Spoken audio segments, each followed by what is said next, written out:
फ़लस्तीनियों पर इसराइली मुजालिम के खिलाफ सियासी क़यादत यकजुबान ऑल पार्टीज़ कॉन्फ्रेंस में इसराइली मुजालिम के खिलाफ करारदाद मंजूर। फ़लस्तीनियों की हिमायत का आज़म मशरिक़ वस्ता में अमन की कोशिशों की हिमायत। वज़ीर-ए-आज़म शहबाज शरीफ ने APC ख़िताब में कहा, फ़लस्तीनी रियासत आज़ाद, अल-कुद्स दारुल हुकूमत होना चाहिए। फ़लस्तीन में जंगबंदी अवलीन तरजीह है। 42,000 शहादतों के बाद आलमी ज़मीर को जागना होगा। फ़लस्तीन में खूनरेज़ी बंद कराने के लिए पूरी क़ुव्वत लगाना होगी। आलम इस्लाम को अब आगे बढ़कर इक़दाम करने चाहिए। इसराइल फ़लस्तीन पर ही नहीं, लेबनान और मिस्र पर भी कब्जा करना चाहता है। फ़लस्तीन के लिए हमें IMF प्रोग्राम की भी फिक्र नहीं करनी चाहिए। फ़लस्तीन के 2300 बच्चों को पाकिस्तान में तालीम देंगे। मुल्क को जब भी चैलेंजेस का सामना हुआ, तमाम मजहबी सियासी जमातें इकट्ठी हुई। APC के एलामी में कहा गया, इसराइल आलमी क़वानीन की धज्जियां उड़ा रहा है। आलमी बरादरी जुल्म रोकने में किरदार अदा करे। पाकिस्तान इमदाद पहुँचाने की कोशिशों को बढ़ाकर दुगना करेगा।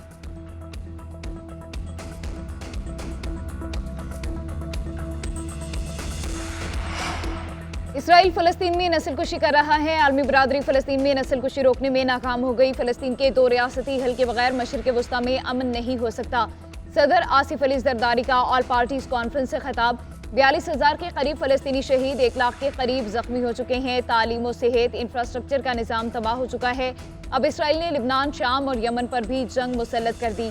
इसराइल आलमी अमन के लिए खतरा बन चुका है। सलामती कौंसिल इसराइली जारहियत को रोके, खत्ते में अमन इस्तेहकाम को यकीनी बनाए। इसराइल की इंसानी हकूक़ की पामाली का मामला हर फोरम पर उठाते रहेंगे। मसले फ़लस्तीन सलामती कौंसिल की करारदाद के मुताबिक हल किए बगैर अमन कायम नहीं हो सकता।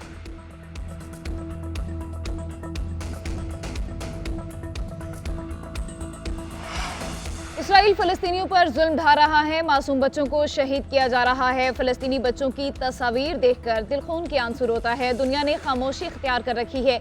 ऐसी अक़वाम मुत्तहिदा का क्या फ़ायदा जो ना जुल्म रोक सके, ना इंसाफ दे सके।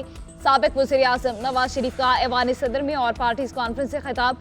कहा, मुस्लिम ममालिक को इसराइल के खिलाफ फैसला कुन इक़दाम करना होंगे। इस्लामी ममालिक अपनी क़ुव्वत अब इस्तेमाल नहीं करेंगे तो कब करेंगे। पाकिस्तान फ़लस्तीनियों के शाना बशाना खड़ा रहेगा।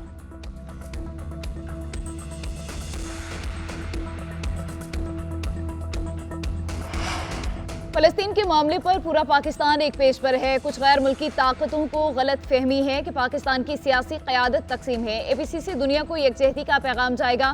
पैगाम से आलमी ताकतों की गलत फहमी दूर हो जाएगी। हम फ़लस्तीनी बहन भाइयों को नहीं भूले। हम सियासी जंग लड़ने के लिए तैयार हैं। हमें सफारती, अदालती समेत हर फोरम पर फ़लस्तीन का मुकदमा लड़ना है। बिलावल भुट्टो ज़रदारी का APC से खिताब। बोले, यरगमालियों का बहाना बनाकर फ़लस्तीनियों की नस्लकुशी की जा रही है। इसराइल सिर्फ फ़लस्तीन पर नहीं, लिबनान समेत दूसरे ममालिक पर भी कब्जा जमाना चाहता है। इसराइली हमलों में इसके अपने ही यरगमाली शहरी हलाक हुए।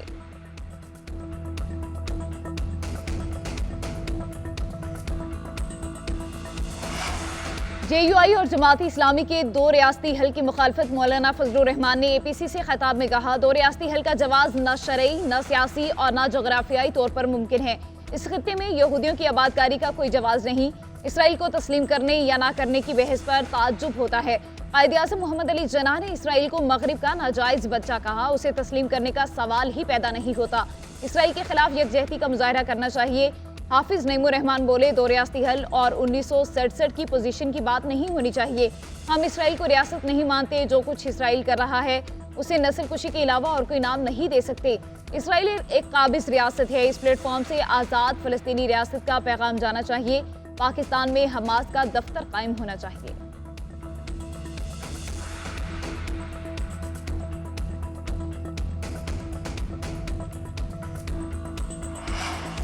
मुजव्विज़ा आईनी तरमीम पर सियासी रहनुमाओं की मुशावरत तेज। ऑल पार्टीज़ कॉन्फ्रेंस से पहले सदर ज़रदारी, वज़ीर-ए-आज़म शहबाज शरीफ, नवाज शरीफ, मौलाना फजलुर रहमान की मुलाकात। सियासी सूरत हाल और आईनी तरमीम के हवाले से तबादला ख्याल किया गया। आसिफ ज़रदारी और नवाज शरीफ की आईनी तरमीम पर मौलाना को कायल करने की कोशिश। फजलुर रहमान ने अपनी आईनी मुसव्विदे को हुकूमत के सामने रखने की पेशकश कर दी। कहा, हुकूमत अपना मुसव्विदा भी हमसे शेयर करे। इत्तफाक की सूरत में हम आईनी तरमीम की हिमायत कर सकते हैं। हुकूमत का आईनी मुसव्विदे पर मुशावरत का इंतजार।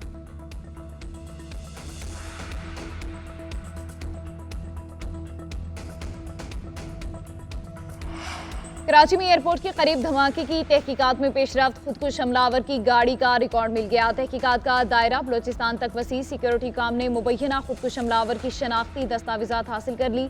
हमले में इस्तेमाल होने वाली गाड़ी शाह फहद के नाम से रजिस्टर्ड थी। शाह फहद नौशकी का रिहायशी था। नादरा से रिकॉर्ड भी मिल गया। सिमों का डाटा निकलवाया जाएगा। जख्मी और यानी शाहिदीन के बयान पर रिकॉर्ड धमाके में 70 से 80 किलो बारूदी मवाद इस्तेमाल किया गया। 15 गाड़ियों को नुकसान पहुंचा। गाड़ी के पुर्जे और दीगर शवाहिद पुलिस के हवाले कर दिए गए।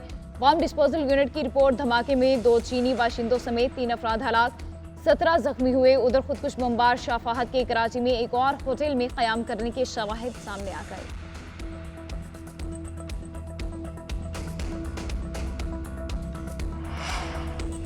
वज़ीर-ए-आज़म मोहम्मद शहबाज शरीफ की इस्लामाबाद में चीनी सफारत खाने आमद। चीनी सफीर से मुलाकात। दहशतगर्दी में चीनी बाशिंदों के जाम बहक होने पर इजहार अफसोस। कहा जिम्मेदारों को जल्द कैफरे किरदार तक पहुंचाया जाएगा। चीनी भाइयों के जानो माल का तहफ़्फ़ुज़ हमारी अवलीन तरजीह है। पाकिस्तान और चीन के ताल्लुकात को नुकसान पहुंचाने की इस घिनौनी साजिश को हरगिज़ बर्दाश्त नहीं किया जाएगा।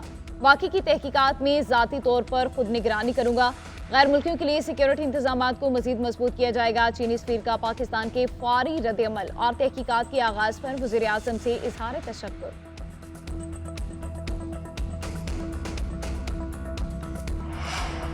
अडियाला जेल में हर किस्म की मुलाकातों पर पाबंदी आए। जेल जराये के मुताबिक पाबंदी का इतलाक 18 अक्टूबर तक रहेगा। बानी पीटीआई भी वुकला, अहले खाना और पार्टी रहनुमाओं से नहीं मिल सकेंगे। मुलाकातों पर पाबंदी सिक्योरिटी वजूहात के बाइस लगाई गई।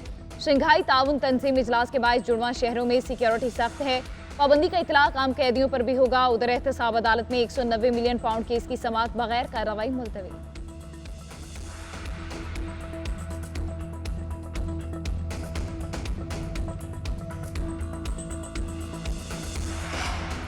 कैपिटल डेवलपमेंट अथॉरिटी का बड़ा एक्शन। खैबर पख्तूनख्वा हाउस को सील कर दिया। ज़राए के मुताबिक बिल्डिंग रूल्स की खिलाफ वर्जी पर केपी हाउस सील किया गया। मुतादिद ब्लॉक सील कर दिए गए। सीडीए हुकाम का कहना है कि केपी हाउस के प्लॉट की लीज खत्म हो चुकी है।